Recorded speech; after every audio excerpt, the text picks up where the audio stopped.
Here are a few things I think are overhyped about Japan. Now, when I say overhyped, that doesn't mean that I'm saying that these things are bad or that I don't like them, but I'm saying that they are overhyped when it comes to being a tourist and spending your money or going to visit. And first up on the chopping block is beloved Don Quixote. Now, don't get it twisted. I love that little guy as much as the next person. I have been paralytic and confused in Don Quixote at 3 a.m. on more than one occasion. But Don Quixote is often very, very busy. It often takes a really long time to go and check out for the things that you want because it is often so populated by tourists in main tourist areas. But also quite often Don Quixote isn't actually the cheapest option when it comes to buying your cosmetics, your skincare, pretty much any of the things that you might want to buy either to take home as souvenirs or just use during your trip. Now again, it is really good in a pinch and it is very foreigner friendly, so if you are confused and lost, Don Quixote is a really easy place to go for pretty much everything you can think of, but I do recommend checking out local businesses and also just smaller pharmaceutical chains instead. I'm also going to just say it again, even though I've said it before, but buying Vivienne Westwood at Don Quixote just isn't the same experience, even though it's often the exact same price. And another thing that is often very overhyped is the toilet situation in Japan. Now, I am on the exact same train as most other people when I say that Japanese bidets are a significantly nicer experience than a standard toilet. However, I have found quite often that, again, in main busy areas, just like anywhere else in the world,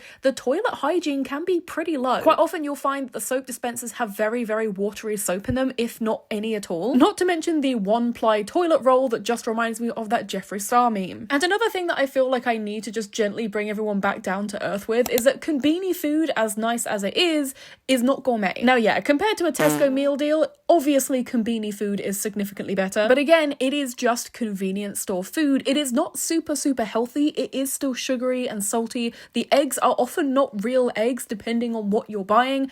It is still convenience food in the true sense of the word. It is really easy to stick to comfort food, especially when it is very foreigner friendly to go in and pick up things and find the ingredients and figure out what you're buying. But I do really recommend trying to check out some local izakayas, check out some restaurants. You can find English menus online. And again, the more that you build up your confidence doing this, the more great food and just things that you can discover that you'll really enjoy. Now again, I say all of these things with love. I honestly do find going to Japan such a relaxing experience when I'm there on holiday, and I really do appreciate the convenience and just all of the small details that are very different than being at home. But I do think it's kind of funny how we as foreigners very often go over there and romanticize elements of life that honestly are the exact same as going to the local premiere down the road and just picking up an energy drink.